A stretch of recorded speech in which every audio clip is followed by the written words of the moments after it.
grain down here we're going to mash in. So if anyone doesn't want to see this, just put their hand up in the air now. Is there anyone out there? No, everybody wants to see me mashing in. Okay, here we go. This won't be 10 minutes.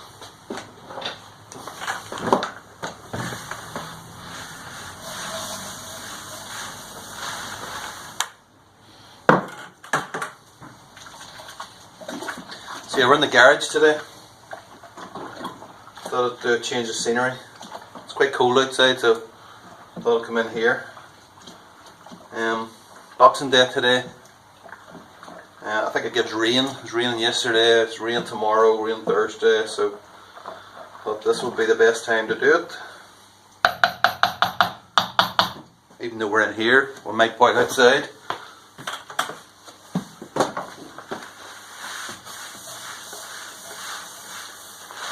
Just because it's Boxing Day, you don't know who's going to come around. I don't really want to be sitting making a video as people come around to the house. I'll have to explain why I'm talking to myself. It's never good. Yeah, so as far as mash temperatures go, I usually mash in at about 70, just above 70. And by the time I get it all mashed in, it comes down to about 66, 65. Then we'll get it wrapped up.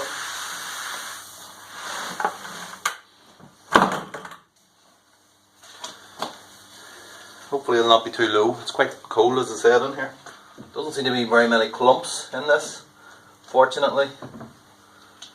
This is all kind of fresh grain as well too, so mostly fresh anyway. Or at least that's what the shop tell me, it's fresh. Whether it actually is, who knows.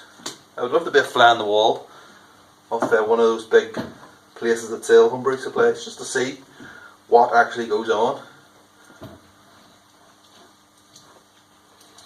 Do they really mill the grain freshly every day? Put it in the bags? I don't know.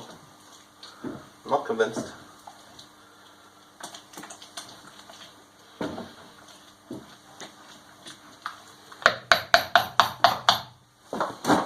I think we'll finish it off with this. Just hail it in. Hail her in. So yeah, we'll go through the grain bill in a bit. I finish mashing in here, and sure we'll come back.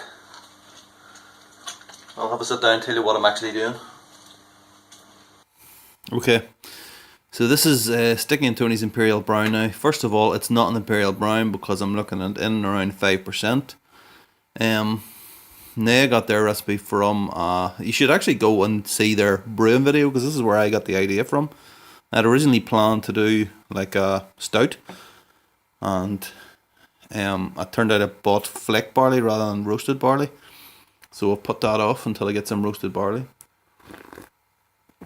When I saw their video then I thought, well yeah, that's what I want to do, so a nice little brown ale. So yeah, I'm doing basically a cover version of their cover version.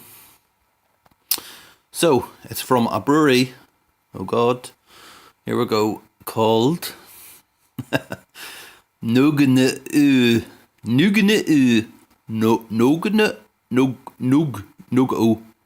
I don't know how to pronounce that, I'll be honest. All I know is that is a vowel of some description, and they actually use it in Denmark as well, I've noticed, because I know Brøndby, they have that in their name, so yeah, anyway, let's not get carried away. So we're looking at, what have we got? 1, 2, 3, 4, 5, 6, 7, 8 malts in this. This is quite it's quite a complex grain bill. I think there's only had about 7 in it, but I am throwing in a little bit extra Munich. I know Aunt Rogerson always says that if you don't know what it's doing in there, you shouldn't put it in, and I agree with that. But you know, in this case, well, never mind. In this case, Aunt also says don't believe anything he says. So yeah, so it's a bit confusing. So yeah, what have we got? Let's start at the top. Golden Promise, 3.2 kilos. 450 grams Munich Dark. Got some carpels in there. 225 grams Crystal 60. I'm putting in the Munich because A, it's the end of the bag, and B, because I'm running a bit low on, that's basically the last of the crystal. I think the original recipe had like 270 grams or something. I just tossed a lot in because I'm reckless. Okay, we've got amber malt. I'm using amber for the first time. A little bit of brown malt in there. I'm using brown for the first time as well, and a little bit of chocolate. It's not often you see chocolate at the bottom of the grain bill, but there you go. Original gravity 1050. So yeah, that's just in and around my kind of area. So yeah, there's our sparge there. I've done the batch sparge at 82 degrees, 60 minutes. That's obviously not right. It's gonna be like a 25-minute one. And then the hops. So we have Columbus on first gold. Now I think Tony and Sticky used I think it was Aurora and there was something else, which I can't remember what it is. I think it was one of the Slovenian ones, a Bobak was it? And Columbus, but I don't have those. All I have is Columbus and first gold. Basically because these two were in the freezer and I thought I may as well bitter with Columbus as well. I've got a few other bittering hops up there, but hell it, I'll just bitter with Columbus and make it a Columbus brown, which is what it is anyway.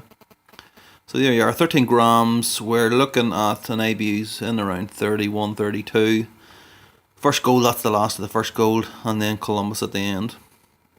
And then finally I've got some Danstar Nottingham Ale yeast, and Nottingham being the new SO4. So that is what we're going to use. I'm getting that up to room temperature. It's freezing out here. It's about 3 degrees. So yeah, that's it. So back to the brewing. Okay, so I'm wrapping up. This is layer 1 because I'm outside. This is like foil for the back of radiators. Really, what I should do is put this around the actual pot, but I can't be bothered. That's layer 1. Layer 2 is a sleeping bag. Sleeping bag goes straight over the top.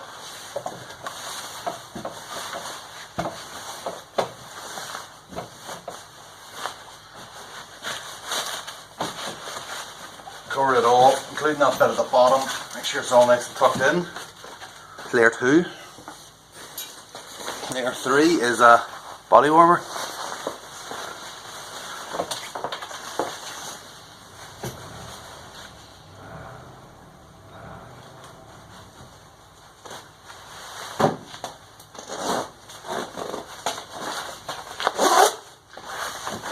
Keeps it all nice and tight. Now you can't obviously go below the top. So we do layer 3, which is big thick coat. That goes over there. Then layer 4 is yet another big thick coat.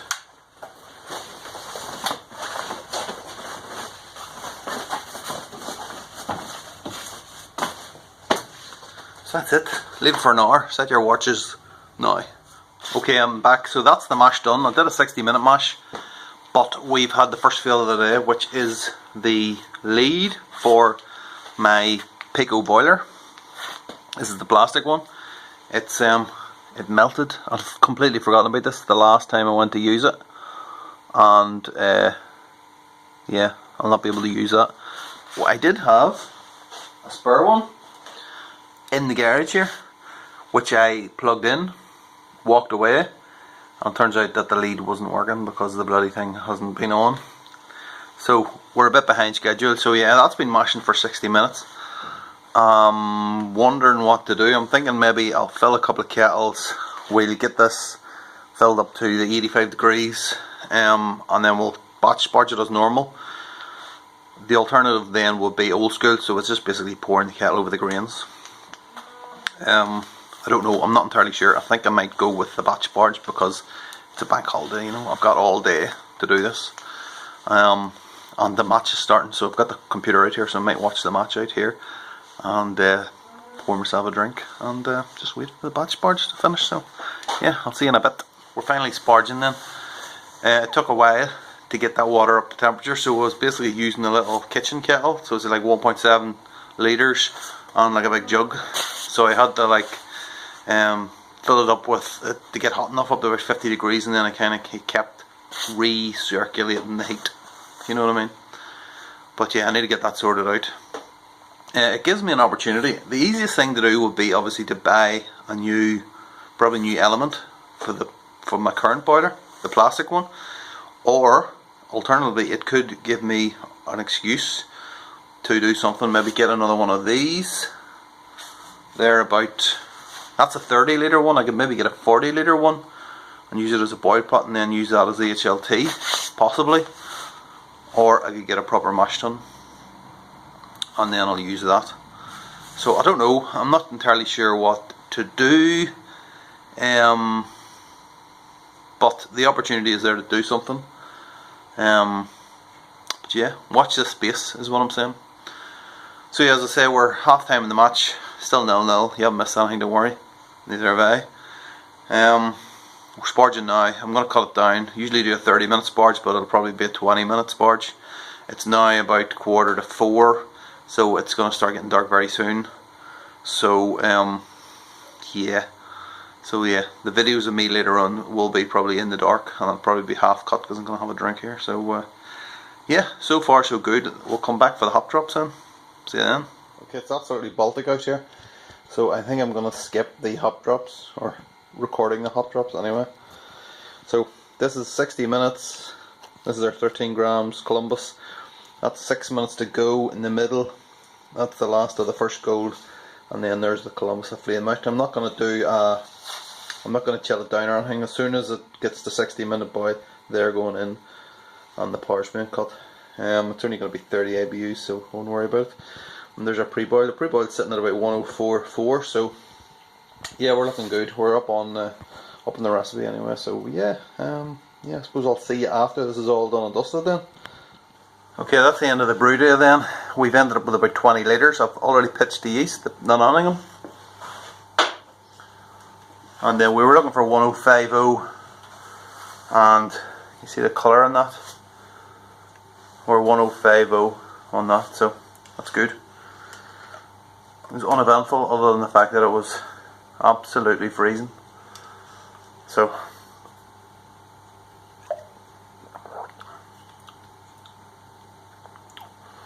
it's interesting.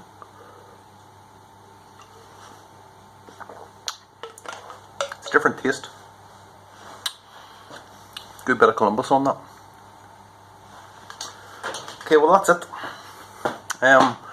There's nothing left to do except just to say Happy Homebrew Wednesday, and I'll see you probably sometime in the future. Who knows when. Oh, I just want to say too, I'm glad to see Sticky Tentacles back as well too. He disappeared off for a good while this year, and he's back now, so I'm absolutely delighted to see him back, I have to say that. So if anyone out there who was subscribed to him and you're not subscribed to him anymore, but the channel is back online again and he is there for subscribers, so please go over and subscribe to him again. And anyone else who's watching this who hasn't subscribed to Sticky Tentacles, go and do it now, please. Alright? So, without further ado, I'm gonna go. Bye.